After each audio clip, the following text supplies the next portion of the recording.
Hello everyone guys, इस particular video में हम लोग बात करने वाले हैं क्या ब्लॉग्स जो हैं वो हमारे ई कॉमर्स वेबसाइट के लिए इंपॉर्टेंट है, और अगर इंपॉर्टेंट है तो किन चीज़ों का हमें ध्यान रखना चाहिए। क्या ऐसे रीजंस हैं जो बेसिकली ब्लॉग्स को हमारी वेबसाइट के ऊपर इंपॉर्टेंट बनाते हैं। स्पेसिफिकली हम लोग बात करने वाले ई कॉमर्स वेबसाइट के लिए।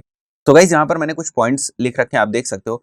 Blog will act like a booster for you. Sometimes consumer is basically looking for the answer. देखो, कई बार जब यूजर कोई चीज खरीदने जाता है तो उससे पहले वो काफी रिसर्च करता है, राइट। डायरेक्टली ऐसा नहीं होता है। जैसे आप लेट्स सपोज एक एग्जांपल अगर हम लोग लेकर चले, आप एसी खरीदना चाहते हैं तो बड़ी सारी आप पहले रिसर्च करेंगे कि 2 स्टार एसीज क्या होती हैं, 3 स्टार एसीज क्या होती हैं, 5 स्टार एसीज क्या होती हैं, हमें इन्वर्टर एसी लेना चाहिए, नॉन इन्वर्टर एसी लेना चाहिए, पावर कंजम्पशन कितना होता है एसी के अंदर, उसके इलेक्ट्रिक बिल कितना आता है, अगर जो है हम उसको कैलकुलेट करना चाहें जो उसकी वॉट है उसके हिसाब से।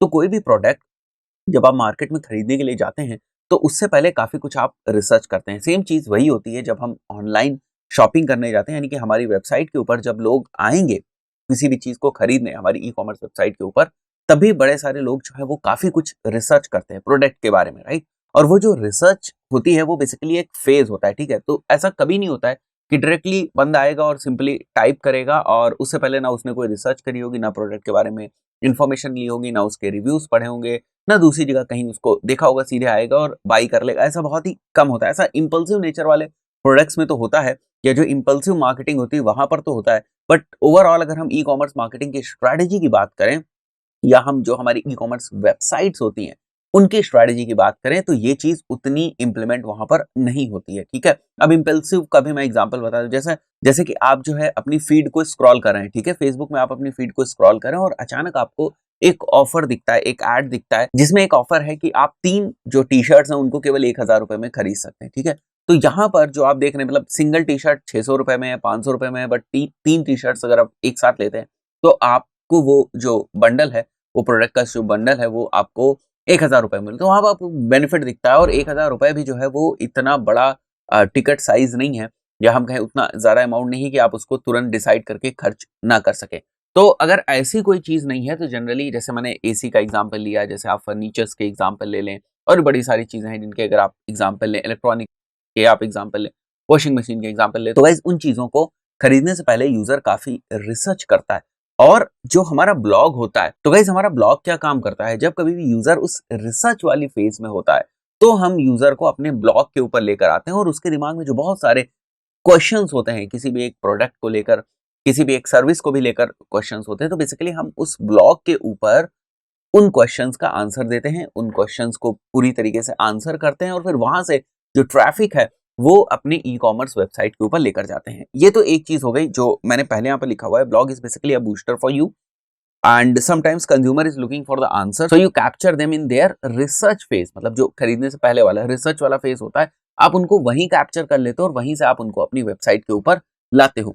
जब यूजर रिसर्च फेज में होता है तब वो डायरेक्टली जो है हाई बाइंग इंटेंट वाले कीवर्ड्स को नहीं एंटर करता है, जैसे जैसे by shoes, by washing machine. तो गाइस जब जो बायर होता है, जब कभी भी वो अपने जो बाइंग वाले फेज में होता है तो वो उसके कीवर्ड्स अलग होते हैं, जब वो रिसर्च वाले फेज में होता है उसके कीवर्ड्स अलग होते हैं। तो रिसर्च वाले फेज के जो कीवर्ड्स होते हैं उनको टारगेट करना भी आसान होता है, साथ ही साथ वो हमारे सामने बहुत सारे जो हैं कीवर्ड्स बन सकते हैं, ऐसे कीवर्ड्स जिनको हम टारगेट कर सकते हैं, ऐसे कीवर्ड्स जिनके ऊपर हम कंटेंट लिख सकते हैं। बट फॉर एग्जांपल मान के चलते, जैसे यहाँ पर ही हम लोग एक वेबसाइट का एग्जांपल ले लेते हैं। ये हमारी वेबसाइट है, तो यहाँ पर आप देखोगे तो अगर हम बात करें सोफा की, तो ये जो हमारा सोफा का कैटेगरी पेज है, इसको लेकर आप 3 4 5 कीवर्ड्स ही आप ढूंढ सकते हो। बट यहीं पर अगर हम लोग कंफर्ट की बात करने लगे, होम डेकोर की बात करने लगे, होम इंटीरियर डिजाइन की बात करने लगे, तो इससे रिलेटेड कितने ही सारे कीवर्ड्स जो हैं वो हो सकते हैं। तो अब हम उन कीवर्ड्स के ऊपर इस पेज को नहीं रैंक करें, क्योंकि ये हमारा कैटेगरी पेज है। तो कैटेगरी पेज को हम बेसिकली जो बाइंग इंटेंट वाले कीवर्ड्स होते हैं उन्हीं के ऊपर रैंक करते हैं। बट ऐसे कीवर्ड्स या ऐसी क्वेरीज जहां पर यूजर बेसिकली ये सर्च करना चाह रहा है कि किस टाइप से अपने घर को डेकोरेट कर सकता है, किस टाइप से वो घर को अपने फर्नीचर के थ्रू डेकोरेट कर सकता है, किन किन चीजों का उसे ध्यान रखना चाहिए सोफा खरीदते वक्त, किस टाइप के सोफा उसे खरीदने चाहिए, ठीक है, एक सोफा की जो लाइफ ड्यूरेशन होती है वो कितनी होती है। ऐसे बड़े सारे क्वेश्चंस जो भी एक कंज्यूमर के दिमाग में आ सकते हैं एक प्रोडक्ट को लेकर, वो उनको गूगल पे जाके सर्च करता है। अब यहाँ पर इंपॉर्टेंट पॉइंट है कि हम उन्हीं क्वेरीज को एज कीवर्ड टारगेट करेंगे और अपना कंटेंट लिखेंगे, यानी कि अपना ब्लॉग लिखेंगे।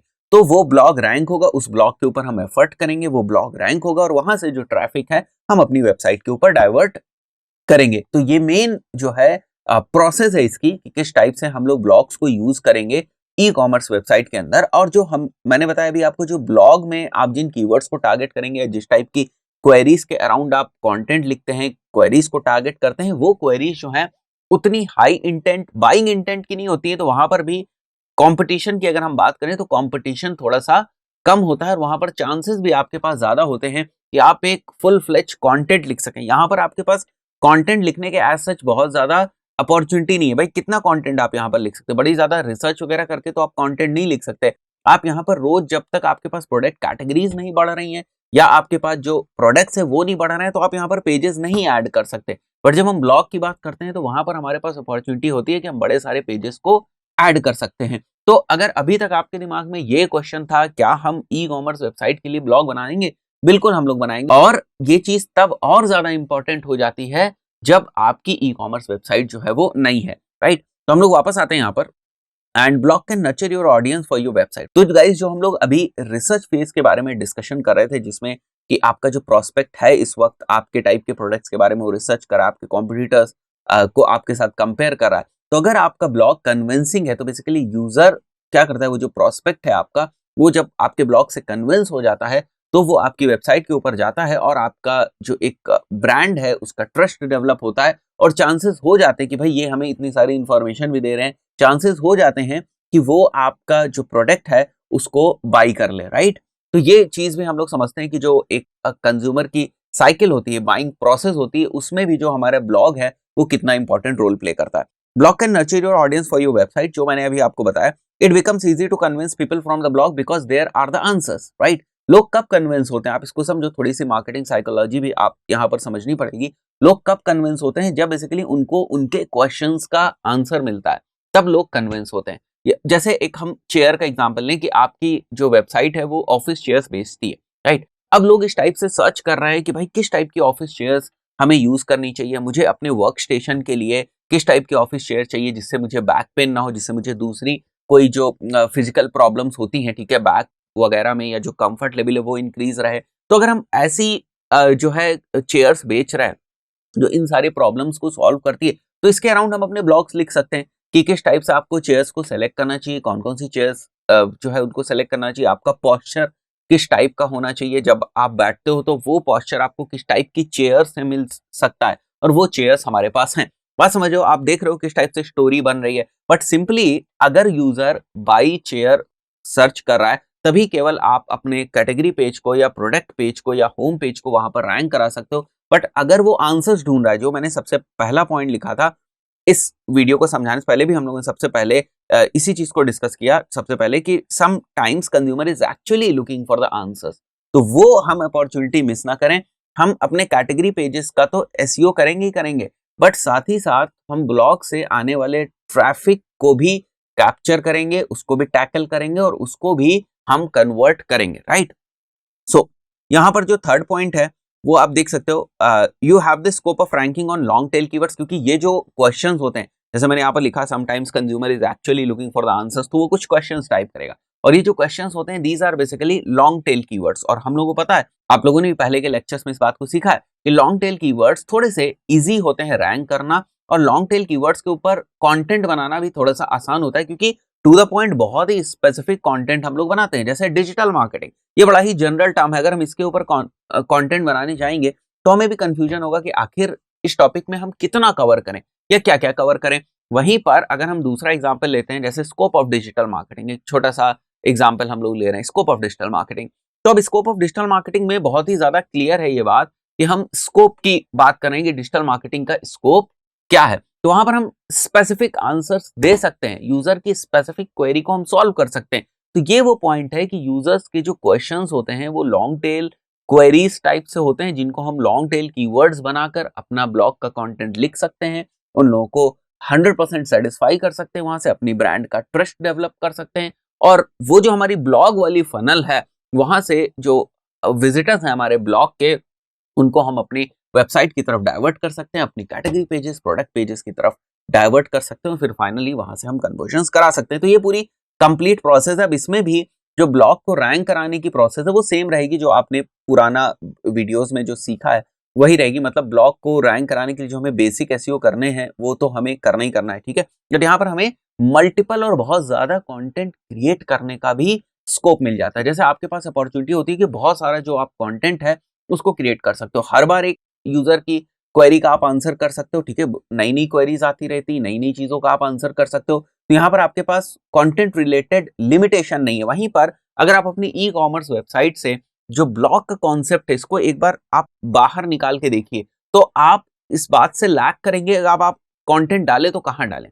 एक बार आपने अपना प्रोडक्ट पेज ऑप्टिमाइज कर दिया, एक बार आपने अपना जो कैटेगरी के पेजेस हैं डिफरेंट डिफरेंट उनको ऑप्टिमाइज कर दिया, होम पेज ऑप्टिमाइज कर दिया, अब और ज्यादा कीवर्ड्स को आप टैकल करना चाहते हैं तो आपके लिए मुश्किल होगी। फिर उस केस में आपको ब्लॉग की तरफ जाना पड़ेगा, लॉन्ग टेल कीवर्ड्स वगैरह को यूज करना पड़ेगा। एनीवेज, तो ये सारे हमारे कॉन्सेप्ट्स हैं कि ब्लॉग जो है हमारी वेबसाइट के लिए जो ऑडियंस होती है उसको नर्चर कर सकती है। यहाँ पर कुछ एग्जांपल्स हैं वेबसाइट के और उससे रिलेटेड यहाँ पर ब्लॉग्स के कुछ टॉपिक्स हैं, तो आप और अच्छी तरीके से इसको रिलेट कर पाएंगे। अभी हम लोग ये जो टॉपिक्स हैं या जो कीवर्ड्स हैं बेसिकली जिनके अराउंड हम अपना कंटेंट बना सकते हैं ब्लॉग के ऊपर, इसको हम आरएफ में जाके इसकी रिसर्च भी कर लेंगे कि ये कीवर्ड की जो परफॉर्मेंस है वो किस टाइप से, या इस कीवर्ड से रिलेटेड जो स्टार्ट्स हैं वो क्या है।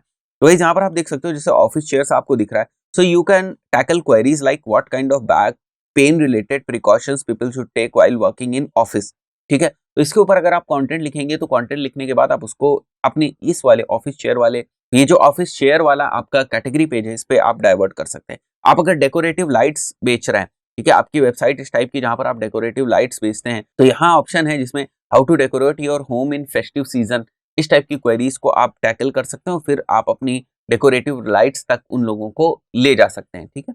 एंड समर कलेक्शन अपैरल्स अगर आप बेचते हैं, what to wear this summer for women and men, इस टाइप की जो क्वेरीज होती हैं उनको आप टैकल कर सकते हैं। देन यहाँ पर मैंने एग्जांपल लिया, जैसे अगर आप एसी बेच रहे हैं, राइट, तो आप इस टाइप के जो कंटेंट है उसको प्रिपेयर कर सकते हैं, difference between inverter and non inverter AC, और उसके बाद डिफरेंसेस क्या हैं, और उसके बाद जब आप उनकी क्वेरी को सेटिस्फाई कर देंगे कि अपने आंसर में, अपने ब्लॉग में, फिर आप उनको रिडायरेक्ट कर सकते हैं अपने जो आपका प्रोडक्ट पेज है उसके ऊपर, या जो आप कैटेगरी पेज के ऊपर अगर ले जाना चाहते हैं तो उसके ऊपर आप उनको डाइवर्ट कर सकते हैं। सो गाइज, आपके दिमाग में आ रहा होगा क्या एक्चुअली इन टॉपिक्स के ऊपर कुछ सर्चेज होती हैं या नहीं, या इनको अगर हम एज कीवर्ड्स कंसीडर करें तो फिर हम किस टाइप के स्टार्ट्स को देखना पसंद करेंगे। तो गाइज मैं यहाँ पर आता हूँ और एक बार हम लोग इसको आरएफ में एंटर करते हैं, difference between inverter and non inverter AC, और मैं इसको इंडिया में सेलेक्ट करके सर्च करता हूँ। तो यहाँ पर अभी आपको पता चल जाएगा, देखो इसका जो वॉल्यूम है ठीक ठाक है। अगर एक बार देखा जाए 900 सर्चेज हो रही हैं और ऑर्गेनिक क्लिक्स, यहाँ पर देखो ये मैं डिफरेंस आपको बताने की कोशिश कर रहा था, लगभग 1000 क्लिक्स होती हैं जिनमें, क्योंकि ये देखो difference between inverter and non inverter, इसके ऊपर क्या कोई पेड एड्स रन करेगा? नहीं, कोई भी पेड एड्स नहीं रन करेगा। इस टाइप की जो क्वेरीज हैं उनको टैकल करने के लिए लोग जो कंटेंट बनाते हैं वो बेसिकली ब्लॉग ओरिएंटेड कंटेंट ही होता है या ब्लॉग बेस्ड कंटेंट ही होता है, और वहां पर यूजर की जो क्वेरीज हैं, यूजर की जो नीड्स हैं, उनको लोग सेटिस्फाई करते हैं और वहां से फिर वो उसको रिडायरेक्ट करते हैं। तो इसीलिए यहाँ पर आप देख सकते हो, यहाँ पर जो ज्यादा क्लिक्स आ रहे हैं या आने के चांसेस हैं वो ऑर्गेनिक रिजल्ट्स के ऊपर हैं, और वो हमें यहाँ से पता चलता है कि 75% जो है आप देख सकते हो ऑर्गेनिक रिजल्ट्स के ऊपर यहाँ पर आ रहा है। नीचे हम लोग आते हैं, difference between inverter and non inverter AC, difference between inverter AC non inverter, what is difference between, बहुत सारी जो है यहाँ पर आपको कीवर्ड आइडियाज भी दिख जाएंगे जिनको आप अपने अकॉर्डिंग सेलेक्ट कर सकते हैं।